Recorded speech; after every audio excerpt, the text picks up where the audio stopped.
हरिओम मेरे प्रिय धनुराशि के साथियों, गोल्डन घड़ी शुरू होने वाली है। कल से एक बड़ा खेल शनि खेलेंगे आपके साथ। हो जाओ तैयार। चलिए जानते हैं कैसे। आपका हार्दिक अभिनंदन आपके ज्ञान दर्शन यूट्यूब चैनल में।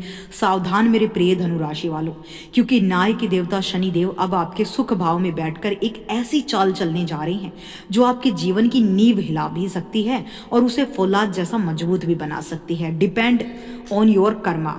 22 फरवरी से शनि का उत्तरा भाद्रपद नक्षत्र के दूसरे चरण में प्रवेश करना, साथ ही कल्याणकारी ढैया आपके कष्टों को खत्म करेगी या नई चुनौतियां लाएगी।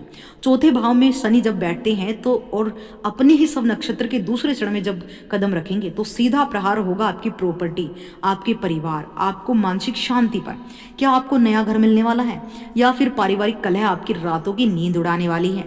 करियर से लेकर बैंक बैलेंस तक और माता की सेहत से लेकर आपके गुप्त शत्रुओं तक शनि देव की तिरछी नजर अब हर उस चीज का हिसाब करेगी जो आपने पिछले समय में जो है बोई थी। अब शनि आपके कर्मों का हिसाब करेंगे। अगर आपने पिछले कुछ समय में अच्छे कर्म किए हैं तो शनि अब आपको मालामाल भी करेंगे। अगर आपने कुछ भी अनैतिक कार्य किया है तो शनि आपको दंड भी देने वाले हैं। धनु राशि के जातकों के लिए शनि चौथे भाव सुख भाव में बैठे हैं। अब शनि अपने ही नक्षत्र में और शनि की ढैया का समय धनु राशि पर चल रहा है। लेकिन सबसे अच्छी बात यह कि शनि सब नक्षत्र के दूसरे चरण में प्रवेश कर रहे हैं। इसका प्रभाव बहुत ही गहरा और काफी सीधा आपके लिए होगा। चलिए शुरुआत करते हैं। इससे आपको क्या क्या बेनिफिट मिलने वाले और क्या चुनौती और क्या उपाय होंगे। पैतृक संपत्ति, क्योंकि चौथा भाव पैतृक संपत्ति, भूमि, भवन, वाहन का, प्रॉपर्टी का है, तो पुरानी रुकी हुई जमीन, पैतृक संपत्ति का विवाद सुलझने के योग बनेंगे। दूसरा है नया घर। यदि आप घर खरीदने की सोच रहे हैं तो मेहनत के बाद सफलता जरूर मिलेगी। तीसरा है घर का रिनोवेशन, घर की मरम्मत, साज सज्जा पर अचानक खर्च बढ़ सकता है। माता का स्वास्थ्य, चौथा भाव माता का भी है। शनि माता की सेहत में उतार चढ़ाव दे सकता है, उनका विशेष ध्यान आपको रखना है। माता की आज्ञा का पालन करें, उनकी सेवा करें, क्योंकि शनि को अगर किसी से प्रेम था तो अपनी माता से अथाह प्रेम था और माता को उनसे प्रेम था। इसके अलावा शनि को कोई अन्य प्रेम नहीं करता था। अब देखिए, शनि जब माता के भाव पर है तो आप अपनी माता की सेवा खूब कीजिए। पारिवारिक कलह, शनि की दृष्टि परिवार में सुख शांति अनुशासन की मांग करेगी। अगर इनमें से कुछ भी आप जो है मिस होता है तो यहाँ पर शनि कलह जरूर करवाएंगे। फिजूल खर्चे जो है आपकी कलह का कारण बन सकते हैं, इसलिए खर्चों को बड़ा ही कंट्रोल करें, सोच समझकर खर्च करें। करियर और नौकरी, कार्यस्थल पर दबाव, ऑफिस में आपकी जिम्मेदारियां बढ़ेंगी, काम का बोझ आप पर महसूस हो सकता है। ट्रांसफर के योग, जो लोग घर से दूर नौकरी करना चाहते हैं उनके लिए समय स्थान परिवर्तन ला सकता है। बॉस से रिश्ते, चौथे भाव से शनि की 10वीं दृष्टि आपके लगन पर होगी, इसलिए उच्च अधिकारियों से तालमेल बिठाना पड़ेगा। स्थायित्व, यह गोचर आपकी नौकरी में स्थिरता लाएगा, भागदौड़ कम होगी।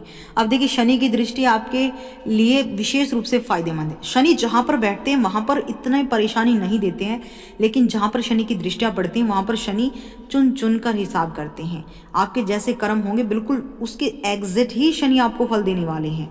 चौथे भाव में शनि आपको प्रॉपर्टी का सुख तो खूब देंगे। ऐसी ऐसी प्रॉपर्टी आपके हाथ में लगने वाली है जो किसी अन्य के हाथ में न लगे। आर्थिक स्थिति, बैंक बैलेंस में सुधार होगा। देखिए, शनि उत्तरा भाद्रपद नक्षत्र के दूसरे चरण में गोचर करेंगे तो आपके बैंक बैलेंस को धीरे धीरे अब बढ़ाएगा, घटाएगा नहीं। वाहन सुख आपका मिलेगा, यानी वाहन खरीदने के योग बनेंगे।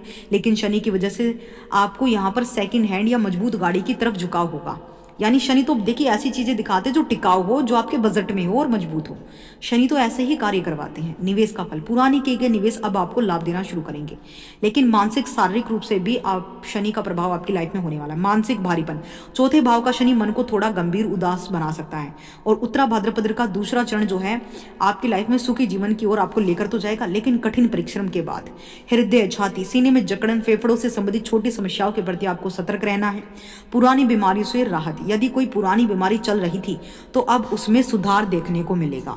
कहीं ना कहीं शनि आपको एक जो है स्वास्थ्य की तरफ लेकर जाएंगे। स्वस्थ शरीर की आप कामना करेंगे, उसके लिए आप प्रयत्न करेंगे। रिश्ते और समाज पर इसका क्या असर होगा। देखिए, पुरानी मित्रता, पुराने दोस्तों से मुलाकात हो सकती है जो आपके करियर में मदद करेंगे। समाज में मान, आपकी बातों को वजन दिया जाएगा, लोग आपसे सलाह लेने आएंगे। ससुराल से लाभ, जीवन साथी के परिवार की ओर से कोई सुखद समाचार आपको मिल सकता है। आध्यात्मिक और गुप्त ज्ञान, अध्यात्म में रुचि, आपका मन पूजा पाठ, ज्योतिषी जैसी गुप्त विद्याओं की ओर ज्यादा झुकेगा। कर्मों का फल, आपने जो भी गुप्त दान या सेवा की है उसका फल शनिदेव आपको अचानक देंगे और आपको पता भी नहीं लगेगा सडनली आपकी लाइफ में ये वरदान कहां से आ गया। धनु राशि के लिए कुछ विशेष उपाय। चूंकि आपके ऊपर शनि की ढैया चल रही है चौथे भाव की, इसलिए शनिवार को छाया का दान करें। एक छोटी सी कटोरी लेकर आए स्टील की, उसमें सरसों का तेल भरे, उसमें अपना चेहरा देखें और उसे पीपल के वृक्ष में, शनि मंदिर में, या शनि का जो दान लेता है उसको दान कर दीजिए। ऐसा प्रत्येक शनिवार अगर आप करते हैं तो शनि की सबसे तगड़ी ब्लेसिंग आपको मिलेगी। दूसरा महा उपाय अपनी माता की सेवा, और तीसरा उपाय है बड़े बुजुर्गों का आदर सम्मान करें, क्योंकि शनि सबसे ज़्यादा बुजुर्ग प्लैनेट्स में ऐसे आते हैं। अगर आपको बाहर कोई ब्लाइंड, कोई अपाहिज या कोई बुजुर्ग असहाय भूखा दिखे तो उसकी हेल्प जरूर कीजिए, उसे पेट भर भोजन कराएं। इससे बड़ा कोई भी दान नहीं होता साथियों। तो ये वीडियो आपको कैसी लगी मुझे कमेंट सेक्शन में जरूर बताइएगा। मिलते हैं अगले महागोचर के साथ, तब तक वीडियो पर बने रहिए और चैनल को सब्सक्राइब करें, वीडियो को लाइक और शेयर करना ना भूलें।